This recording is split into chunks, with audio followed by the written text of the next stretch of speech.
"You ungrateful woman. How dare you show your face at my house?" Those words came from my son. My only child. The boy I raised alone after his father died. He said it in front of 40 people. At his daughter's birthday party. My granddaughter's party. Where I wasn't even invited. I had shown up with a gift. Card. Hope in my heart. And he called me ungrateful. But here's what he didn't know that day. I had been collecting evidence for 6 months. Every lie. Every manipulation. Every person he turned against me. And I wasn't there to beg. I was there to watch it all fall apart. Before I tell you what happened next, don't forget to subscribe if you love true stories about betrayal and justice, and tell me in the comments, what would you have done if your own child destroyed your reputation? Now let me take you back to where it all began. My name is Margaret. I'm 63 years old. I was a teacher for 35 years. English literature.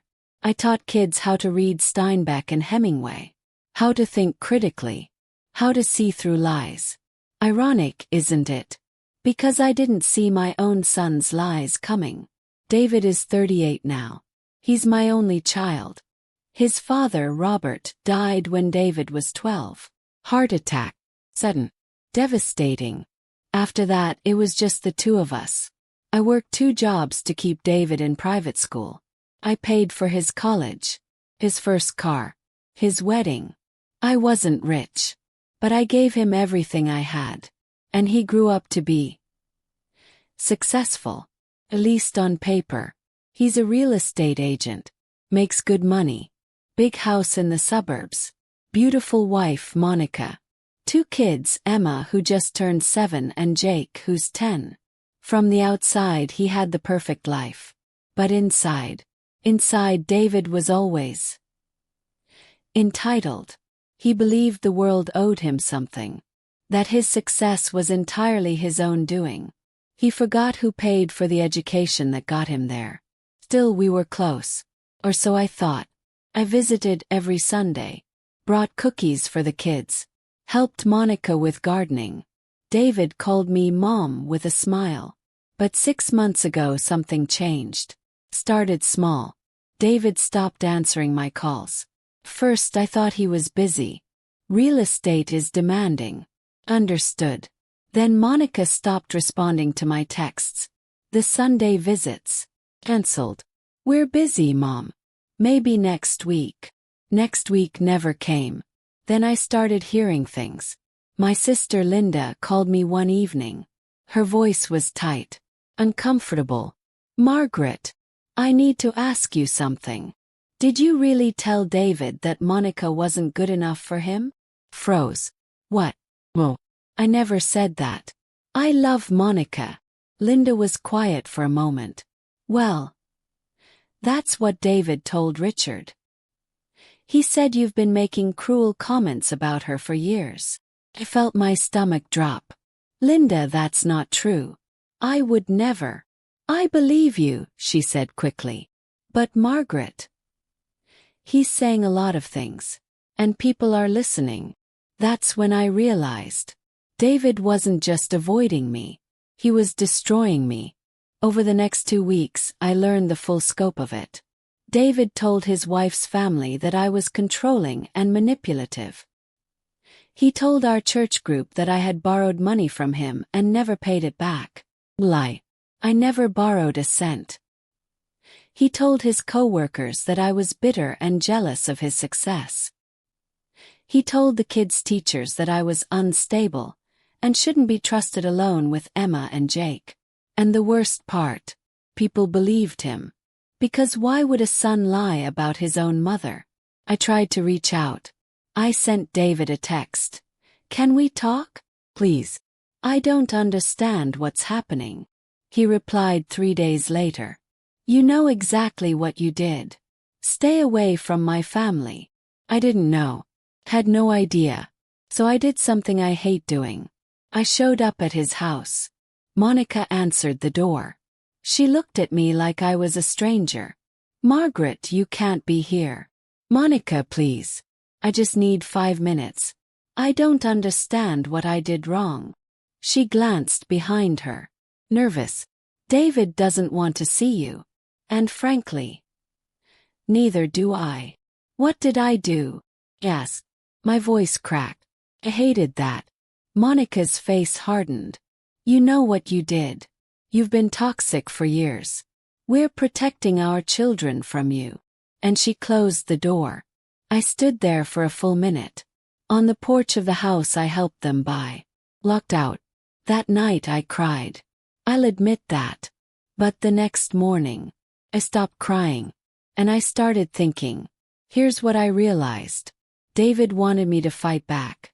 He wanted me to argue. To defend myself publicly. To look desperate. Because desperate people look guilty. So I did the opposite. I went silent. I stopped calling. Stopped texting. Stopped showing up. If people asked me about the situation with David, I smiled and said, it's a private family matter. No drama. No defense. And that drove him crazy. Because silence doesn't feed the narrative. You can't paint someone as hysterical if they're not reacting. But I wasn't just being silent.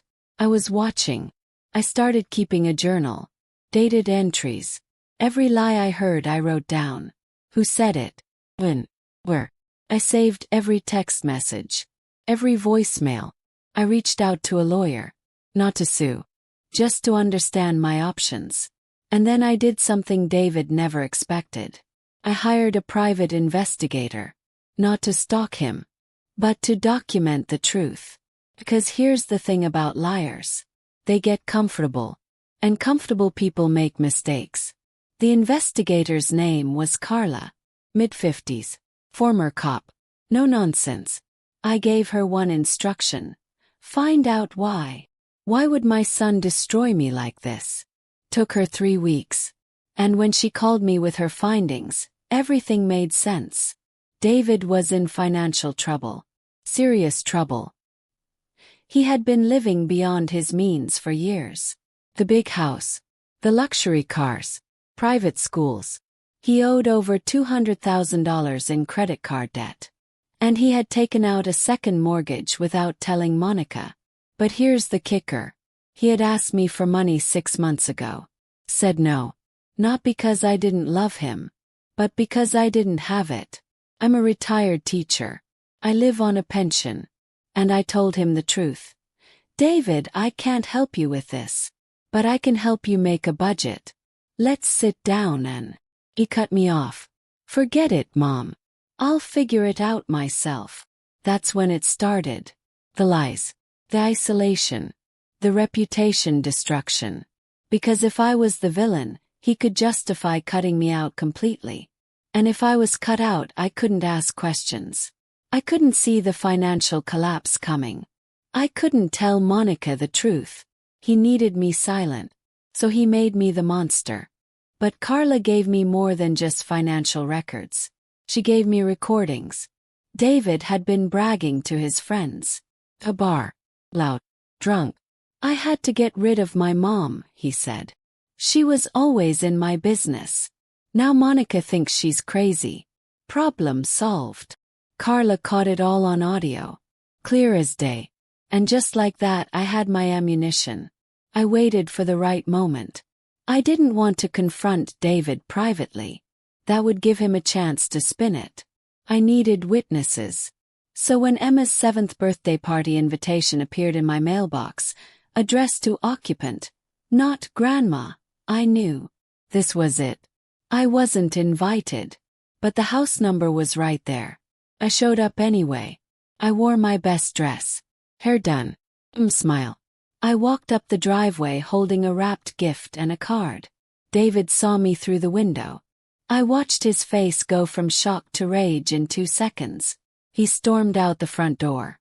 What the hell are you doing here? I didn't flinch. I'm here for my granddaughter's birthday. You weren't invited. I know. People were gathering now. Monica. Her parents. My sister Linda. Neighbors. Kids. David's voice rose. You need to leave. Now. I looked at him. Really looked at him. No. I'm not leaving until everyone here knows the truth. He laughed, mocking. The truth? You mean your delusions? I reached into my purse, pulled out a folder. I mean the recordings. His face went pale. What recordings? The ones where you admit you lied about me. To isolate me. To keep me from asking questions about your debt. Silence. You could hear the wind. Monica stepped forward. What is she talking about? David tried to recover. She's lying. She's making this up. I have the audio, I said simply. I have the financial records. I have text messages from 6 months ago where you asked me for money, and I said no. And I have a recording of you telling your friends that you got rid of me, so I'd stop interfering. Would you like me to play it for everyone here? David's mouth opened, closed. Nothing came out. Monica's face was white. David. What is she talking about? You told me she was cruel to me. You told me she called me names. You said she tried to turn you against me. Her voice broke. Was any of that true? Monica, answer me. I didn't need to say another word. I set the folder on the porch table. It's all in here. Every lie. Every date. Every person he manipulated. I looked at David. You wanted me gone. Congratulations. I'm gone. But I won't be the villain in your story anymore. And I walked away. I didn't stay to watch the fallout. But Linda told me everything later. Monica confronted David in front of everyone. He broke down. Admitted the debt. The lies. The manipulation. She kicked him out that night. Filed for separation 2 weeks later. David tried to call me. I didn't answer. He sent texts. Apologies. I'm so sorry, Mom. I was desperate. I deleted them. Because here's the truth. I don't hate my son. But I don't forgive him either. Some betrayals are too deep. Some lies cut too close. He didn't just hurt me. He tried to erase me. And that's not something you come back from with a few tears and a text message. I still see my grandkids. Monica made sure of that. She apologized to me. Cried. Said she should have listened. I told her the truth. You were manipulated. That's not your fault. We're rebuilding. Slowly. But David, he's not part of that story anymore. People ask me if I regret how I handled it. If I wish I'd forgiven him. Given him another chance. No. Because I didn't destroy him out of revenge. I exposed him because he needed to face the truth. And sometimes the kindest thing you can do for someone is let them live with the consequences of their actions. I'm 63 years old. I've spent my life teaching people to think, question, to see through lies. And in the end, that's exactly what saved me. Not anger. Not bitterness. Just clarity. And the patience to wait for the truth to speak for itself. If this story moved you, hit subscribe for more real stories about betrayal, truth, and quiet strength. And tell me in the comments, would you have done the same thing? Or would you have forgiven him? Thank you for listening. And remember, the truth doesn't need to shout, just needs to be heard.